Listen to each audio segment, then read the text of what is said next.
Hi, and welcome to episode 4 of the Nolix project. I appreciate you waiting around for the last couple weeks while I got this project finished. So now I can go back to editing videos for you guys. So getting started, we're just continuing on with finishing up the module that we were working on at the end of episode 3. And I'm putting in the risers and the supports to support the little bit of a grade that's here. And on the middle level here in particular, this is still 1/4 inch plywood. So I'm still using staples to secure it. On the bottom, however, I'm actually going to be using 1/2 inch plywood. 1/2 inch plywood is actually my preference for surface material. And in particular, this area just actually worked out better to be 1/2 inch plywood because it worked better with all the other grades.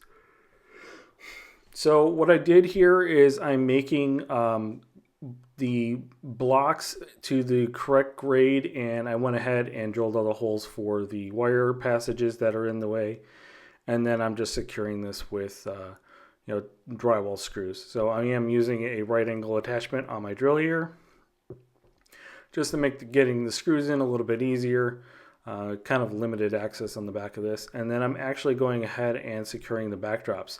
Now, believe it or not, the backdrops are actually what gives that module strength. So as I mentioned in the previous episode, I also needed to modify the other module and cut in the ramp. So this ramp is obviously going down instead of up, so it's done a little differently. So I'm going to go ahead and cut the plywood surface off and then actually knock that surface back off because I mistakenly stapled it down. And I'm just going to use a screwdriver that I've modified into an awl. It's just a sharp pointed tip that I can shove underneath the staple ends and pull it out. Next, I'm going to go ahead and cut that grade in with the circular saw yet again. And what that does is that actually gives me a starting point for the cross members, so I know exactly what height I need to cut going all the way across. And I'm actually deploying a couple different methods to cut that at this point. So I'm using my router, and then I'm also using a multi-tool to finish off the cuts as well, just to make it a little easier.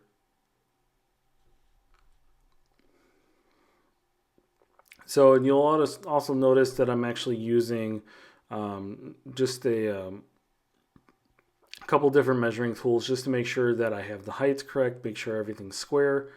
I went ahead and glued in an extra piece of 1/4 inch plywood underneath the end of where the joint is, and then I just stapled in the new piece. Very quickly, I'm going to cover this in another episode, but I did go ahead and cut all the homosote to size for the rest of this layout at this point. I wanted to make sure that I let you know that I did do this. But one of the things you'll find with homosote is it's extremely messy. You can actually see the dust flying off the back of the saw as I cut it, and that's why I wear a mask. So this is it all packed up for the first delivery. So you'll notice a bunch of flat modules in there too. Those are modules that I built off video just because they're flat, they're boring, you guys don't need to see it. So this is the module we're going to start on now. It's actually 2 modules. So it goes up in the corner there, and it's basically a U-turn for the layout. So first things first is I need to actually build a larger table to build this on top of. And so I just threw up a full sheet of plywood and another 1/2 sheet, and I started taking some measurements and drawing out that module full size on the piece of plywood. Now the beauty of doing this with the large piece of plywood like this is you can actually screw some things down to it. And that comes in handy, especially when you're just getting started like this.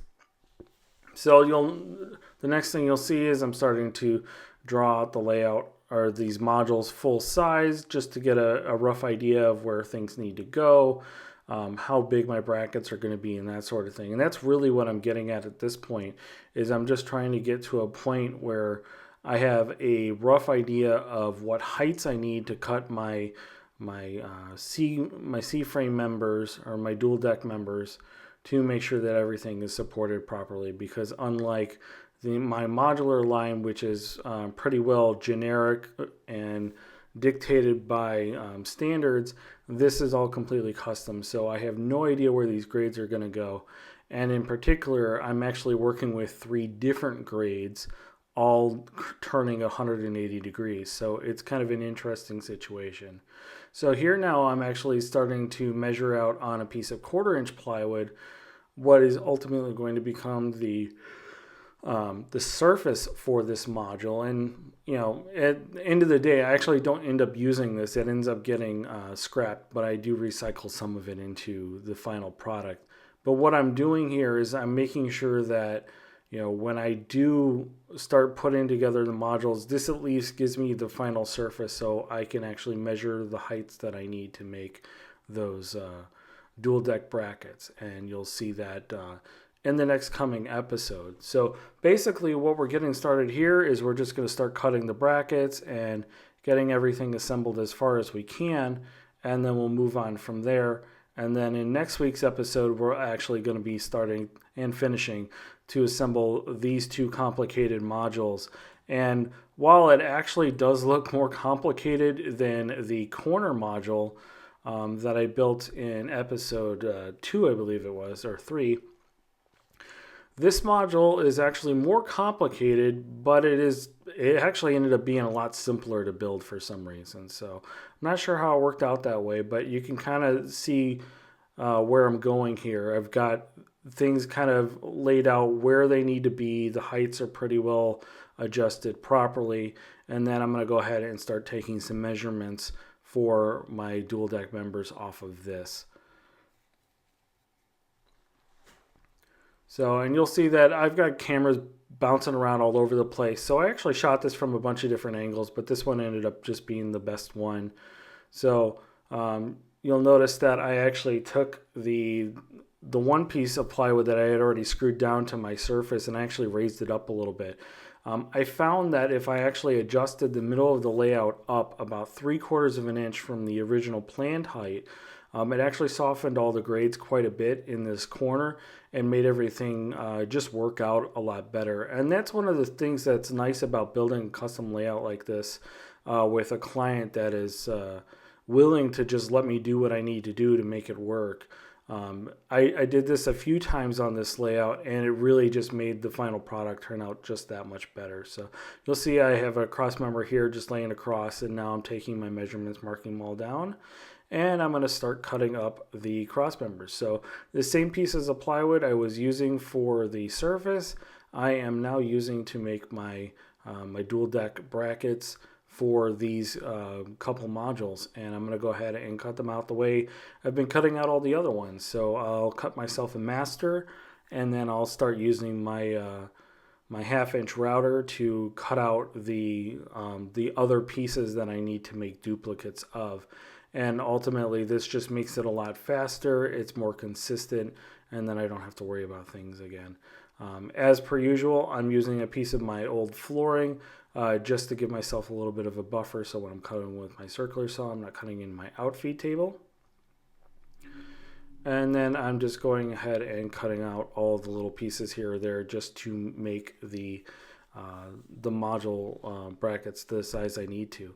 So doing a little bit of a cheating here so I can actually cut at an angle on my table saw without affecting anything, and then doing some plunge cuts to get out the back of it.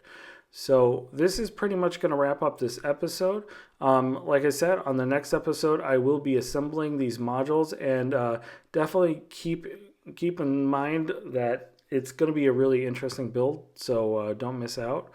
I will have episodes here for the next few weeks pretty consistently now that I'm able to spend some more time editing again. So again, thank you guys for your patience in waiting the couple weeks it took me to get back to editing video, but I wanted to make sure I got this layout done and to the client as quickly as I could, so editing takes a little bit of precedence.